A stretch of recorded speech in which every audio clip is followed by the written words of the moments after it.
ওই হিজড়ে হিন্দুরা কি অবস্থা? দেশ থেকে এখন পলায় কোন যাবা? দেশের তো পলায় কোন যাচ্ছ? কোনো জায়গা যেতে পারবা না। বাংলাদেশের হিন্দুরা তো পলাই ইন্ডিয়া চলে যাবে, তোমরা পলায় কোন যাবা? ওয়েট ওয়েট ওয়েট, আমি শোনাচ্ছি আপনাকে।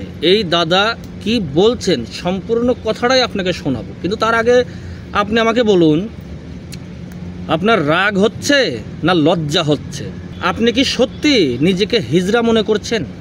যে সত্যি আপনাকে শাখা, চুড়ি, সিঁদুর, লিপস্টিক যা যা হয় এগুলো পরে ঘরে বসে থাকা উচিত, আর না হয় রাস্তায় গিয়ে এইরকম করা উচিত? এরকম মনে হচ্ছে আপনার যে আপনি সত্যি হিজড়েই হয়ে গেছেন? তার কারণ এই বাংলাদেশের দাদা, যিনি বাংলাদেশে সত্য কথা বলা মানে, হিন্দুদের হয়ে কথা বলা মানে বাংলাদেশের মৃত্যুর সমান, সেইখানে দাঁড়িয়ে বাংলাদেশ থেকে এই দাদা যখন সাহস করে বুক সোজা করে সত্য কথাটা বলতে পারছে, সেখানে আপনি ভারতবর্ষের মাটিতে দাঁড়িয়ে একজন হিন্দু হয়ে কেন বলতে পারছেন না? তাহলে এই দাদা যে আপনাদেরকে, আমাদেরকে হিজড়ে বলছে, কোথায় খারাপ বলছে? আমাদের রাগ কেন হবে তার কথা শুনে? এই দাদা বলছে আমাদের লিপস্টিক, শাখা, চুড়ি, সিঁদুর যা যা আছে সব কিছু পরে রাস্তায় নেমে এইরকম করতে হবে, আমাদের করতে হবে। তার কারণ আজ আমাদের পশ্চিমবঙ্গের হিন্দুরা, আমরা সব বুঝি, সব দেখি, সব শুনি, কিন্তু চুপ করে ঘরের এক কোণে বসে এইরকম করে আমরা কান্না করি। আমরা কিচ্ছু করতে পারি না। যখন আমাদের পাছায় এসে বাড়ি দেয় তখন আমরা এইরকম করে কান্না করি। আমরা লজ্জা থাকা উচিত আপনার। আজ আপনার সামনে আপনার ভাইকে মারছে, আজ আপনার সামনে আপনার বোনকে হাত ধরে তুলে নিয়ে যাচ্ছে, আর আপনি কান্না করছেন। আপনাদেরকে কিভাবে বোঝানো সম্ভব বলুন তো? কিভাবে বললে আপনাদের মাথার মধ্যে কথাগুলো ঢুকবে যে এখনই যদি আমরা প্রতিবাদ না করি, এখনই যদি আমরা রুখে না দাঁড়াই, এই পশ্চিম বাংলা হিন্দুদের হাত ছাড়া হয়ে যাবে? এই জিনিসটা আপনারা কেন বুঝছেন না? আপনাদেরকে আমি কেন বোঝাতে পারছি না? এটা আপনাদের ব্যর্থতা না আমার ব্যর্থতা যে আমি আপনাদেরকে বোঝাতে পারছি না? না, আপনারা বুঝতে পারছেন না। এই বাংলাদেশের দাদা, যিনি বাংলাদেশ থেকে আওয়াজ তুলছেন, সিনা টান করে আওয়াজ তুলছেন, এই দাদা বলছেন আমরা, তোমরা, তুমি বাংলাদেশ থেকে পালিয়ে ভারতে এসেছি, এখন ভারত থেকে পালিয়ে কোথায় যাব? কথাটা কি খারাপ বলেছে?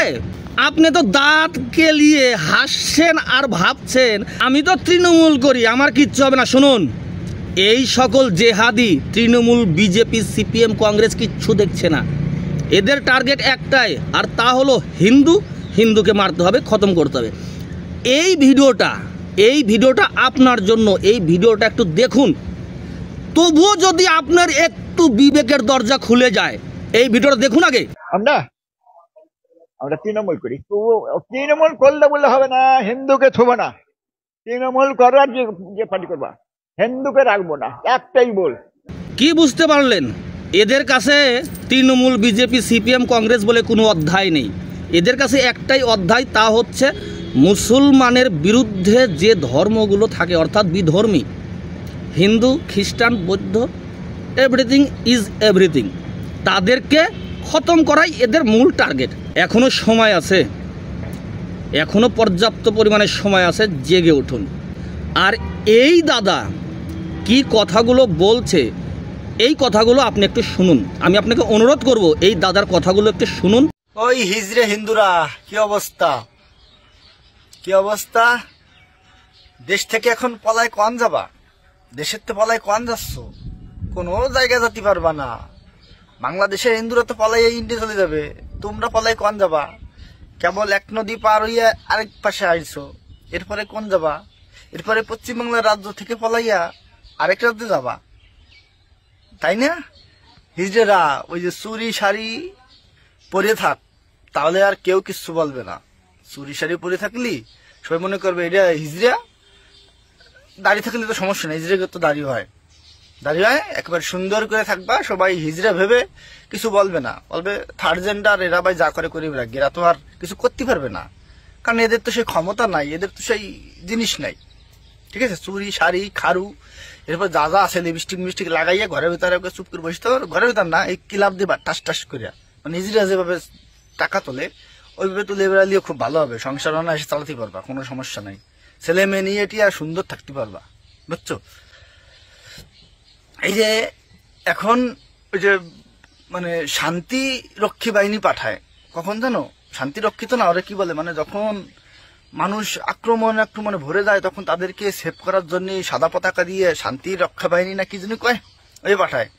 এখন মুর্শিদাবাদে সেই বাহিনী নাকি পাঠাইছে, মানে তাহলে সেখানে কি হয়েছে বা কি হচ্ছে? আর পশ্চিমবাংলার সেকুলাররা আরামে নাক ডেকে ঘুমাচ্ছে আর ভাবতেছে আর কি হয়েছে, কিছুই হয় নাই, আমরা তো আছি। থাকো তোমরা, ঘুমায় থাকো, আর বেশি বেশি করে মমতাকে ভোট দাও, মমতা আবার ক্ষমতায় আসুক। এবং এই যে এইবার যতটুকু দেখাইছে এর পরের বার একেবারে ধূলিসাৎ করে দেবে মমতা একেবারে ধূলিসাৎ, ধুধু মরুভূমি বানাই দেবে, বুঝছো? তোমাদের মরুভূমি বানাবে, তার যে দলের লোক তারা থাকবে, তোমাদেরকে একেবারে মরুভূমির সাথে মিশাই দেবে, বুঝছো? এই যে দেখো মমতা, ওই যে কোন নেতা, মুর্শিদাবাদের কোন নেতার ফোন দিয়ে কইছে আপনাদের জমায়েতে আমি অনেক খুশি, আপনারা অনেক ভালো আন্দোলন করেছে, অনেক বিক্ষোভ করেছেন, এই জমায়েত দেখে আমি মহা খুশি। ভাবা যায় হিন্দুদের মারতেছে, হিন্দুরা পুড়তেছে, হিন্দুরা বাড়িঘর ছাড়ে পলাচ্ছে, 7 দিনই ছেলে মেয়ে নিয়ে পলাচ্ছে। 1971 সালে যুদ্ধের সময় বাংলাদেশের হিন্দুরা ভারতে পলাইছিল ছোট ছোট বাচ্চাদের কোলে নিয়ে। আজকে ভারতের হিন্দুরা সেই ভারত থেকে পলাচ্ছে, মানে ভারত থেকে বলবো কেন, পশ্চিমবাংলা থেকে পলাচ্ছে, আরেক জায়গায় যাচ্ছে। বাংলাদেশে হিন্দুদের অত্যাচার দেখে উড়ে লাফায়, উড়ে আমাদের হিন্দুদের পোড়াই দিচ্ছে, সরকার করে দিচ্ছে। এবার তোরা পলাচ্ছিস কে? মমতার ভোট দে, তাড়াতাড়ি মমতার ভোট দে, সামনে নির্বাচনের জন্য মমতা হয়, তা যতটুকু বাদ আছে সেটুকু হারাবি, হারামির দলরা। আপনাদেরকে বলার মতো আমার আর কিছু নেই, তার কারণ আপনাদেরকে বলতে বলতে আমি ক্লান্ত, সত্যি ক্লান্ত। তার কারণ বাংলাদেশ থেকে পালিয়ে ভারতে আসছেন, বাংলাদেশ থেকে পালিয়ে এই দেশে এসেছেন, আমরা সবাই এসেছি। এখান থেকে পালিয়ে আমরা কোথায় যাব? এখান থেকে পালিয়ে আপনি কোথায় যাবেন? ভাবুন, এবার একটু ভাবুন, এবার অন্তত একটু ভাবুন।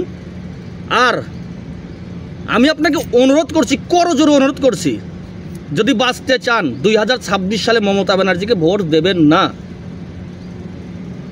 এই রাজ্যকে, এই দেশকে যদি রক্ষা করতে চান মমতা ব্যানার্জিকে ভোট দেবেন, দন্তার 9 আকারে না। আমি আপনার হাতে পায়ে ধরে অনুরোধ করছি। এই ভিডিওটা শেয়ার করুন, প্রচুর পরিমাণে এই ভিডিওটা শেয়ার করুন, সবাইকে এই বার্তা পৌঁছে দিন, সবাইকে সচেতন করুন। আপনার মূল্যবান মতামত অবশ্যই কমেন্ট করে জানাবেন। আপনি কি ভাবছেন, আপনার মতামত আমাকে জানাবেন। ভালো থাকবেন, সুস্থ থাকবেন। নমস্কার।